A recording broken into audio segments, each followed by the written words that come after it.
Tignan nyo naman kung gaano katarik yung daan dito sa San Francisco. Imagine, no? From here, nandito ako. Doon yung Market Street sa dulo, yung brown building. Maganda na mga building, mga structures. Tapos, lalakarin ko all the way paakyat.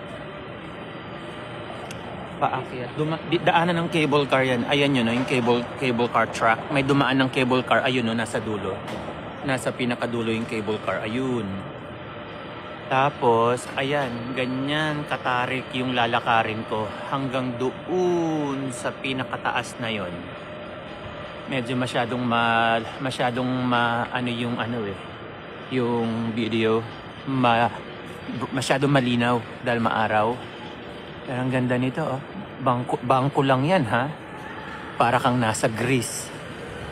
Tingnan mo naman. Diba yung mga pillars, napaka-intricate nung design. Bank of California. Tapos ayun yung Pyramid Building, Transamerica. Tapos waterfront yung pinakadulo na napapaligiran ng dagat yan.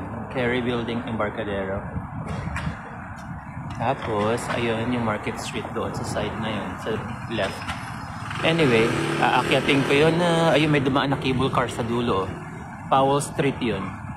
Yung may cable car na dumaan. Doon ako nakatira, kaya doon ang aakyatin ko whether I like it or not. Hingal kabayo ang labas. But anyway, pinakita ko lang sa inyo. This is the financial district here in downtown San Francisco.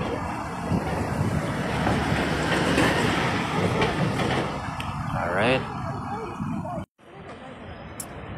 Wala lang, lalakad-lakad, maganda ang panahon. Coffee and skyflakes. O diba, Pilipinong-Pilipino lang, skyflakes. Ang ganda ng panahon eh.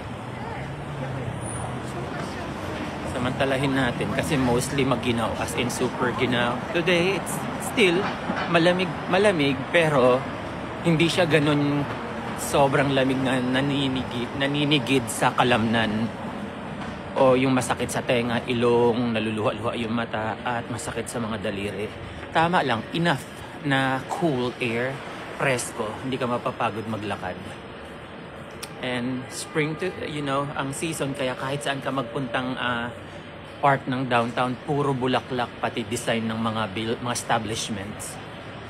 Lalo sa downtown, sa Union Square, napakadaming bulaklak. Ang isa yan sa gustong-gusto ko, bulaklak. Kakaaliw. Tingnan nyo, oh. Ang ganda nung design, oh. Oh, di ba? Gold na na ang tahimik, walang katao-tao. Look at that, oh. Di ba? Pati yung ceiling, oh, ang ganda.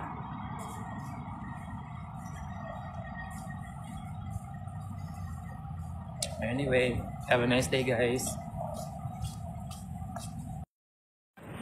Ayan, may padaan na na cable car dito sa California Street. Ay, ayan, oh. Ayan yung Pyramid Building, oh. Kitang-kita. Montgomery yan eh, Montgomery Street. Tapos yung Transamerica. Ayan yung cable car, oh. Diba? Etong diretso, California Street. Yung pag ganon, Montgomery Street.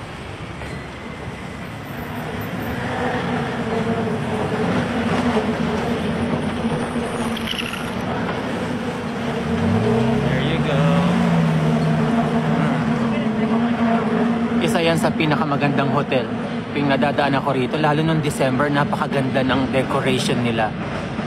Omni Hotel.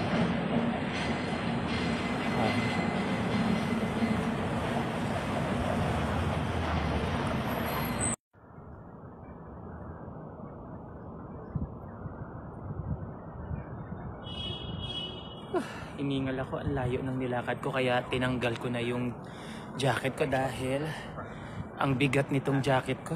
Jeans to eh. Tapos this is one of my favorite old church or old churches here sa Bay Area. Iglesia Notre Dame de Victory. Diba? Ang ganda ng structure niya. I never been inside this church yet. I've been passing, believe it or not, I've been passing this church since I was 19. And I'm 49. I just turned 49 now. I'm always curious how it looks inside, how it looks like inside. Para kasi siyang private na church for French people. I met the what you call it? Yung pari nila, the priest, there you go. I met him once on my night walk. Mabait, binati niya ako. How are you? Aren't you cold? Sabi niya kasi nga I was just wearing my basketball short with my other hoodie that's not really like thick for, not really good for the cold that night. And yung father, someone dropped him off and he's on his way inside that small door over there. I think that's his quarter. He's really, really friendly. Sabi niya, how are you? Sabi ko, I'm good. Sabi niya, taking your walk? Sabi ko, yeah, I just had my dinner and so I'm just trying to walk it off before, you know, going to sleep. Tapos, we talked for a brief conversation. That's why I always wanted to go attend a mass on that church. Maybe one day. I just wanted to show you guys yung itsura ng church kasi ang ganda. Nandito na ako sa Bush Street. Yung pinakita ko sa inyo kaninang mataas na parang up the hill, the steep one. I'm already on top of it. It's called something else. And over there, if you take that route, you'll see Ritz-Carlton Hotel all the way on top of that hill. Anyway, this is my way home over here. Alright, you guys. See you on the next video. There's Ritz-Carlton over there on the right side. Yep, taas, di ba? Grabe, kakapagod. And underneath this, Stockton Tunnel that connects to Chinatown. Chinatown is on that side. And then that stairs on both sides going down the tunnel para makapunta ng Chinatown.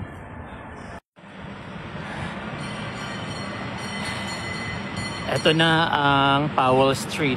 Ayan o, Powell Street. Ayan o, daanan ng cable car. Nanggaling yan sa pinakadulo sa turnaround or turnabout. Doon sa pinakababa, Market Street. 4th and Market Street. And then, ayan, cable car. Aakyat yan dyan. Yung pinakita ko sa inyo nung nandun ako sa Montgomery and Battery Street. Yan yun, yung pinakamataas na dulong ipinoint out ko. California Street. Ayan. Diba? Yung tirahan ko nasa corner lang daanan ng cable car. Ito, sorry sa lakas ng motorcycle na yun. Ganyan ang mga motorcycle dito, masyadong pa-impress. Parang babasagin na nila yung tambutso nila. Anyway, ito ang building namin. Kaya imagine, ang cable car dito, it runs until I would say 2 in the morning.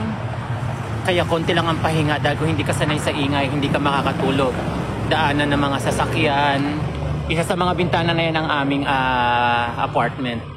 So talagang, my goodness, kung hindi ka mai-immune sa ingay, magkakadevelop ka ng insomnia. Dahil iba-ibang ingay, ayan o, daanan ng mga sasakyan, road rage, honk, motorcycle, sirens ng mga police, ng mga ambulance, ng mga fire truck, ng cable car, yung dagundong ng cable car ng yung cable car truck, name it. Tapos yung mga neighbor na iba-iba ang drama, plus yung nakatira sa on top of your apartment na parang laging naglalaglag ng bowling ball at kung ano-anong ingay. Ang TV is parang nagre-reverberate na yung wall sa sobrang lakas ng television nila. But anyway, andito na ako sa aming room. Thank you so much.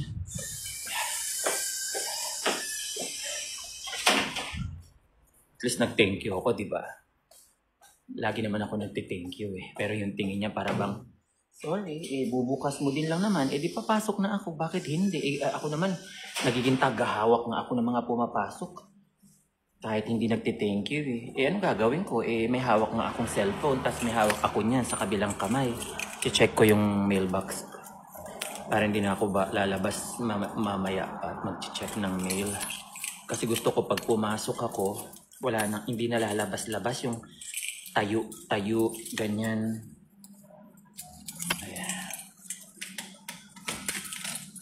Oops, good. Walang mail for a change. Everyday halos parang dito na itinambak lahat ng mail. Mostly mga ano lang naman kung ano-ano. So, junk mail. Anyway, nandito na ako sa aming place. Alright, you guys. Thank you for watching. Have a lovely day or night. Take care. I'll see you in the next one.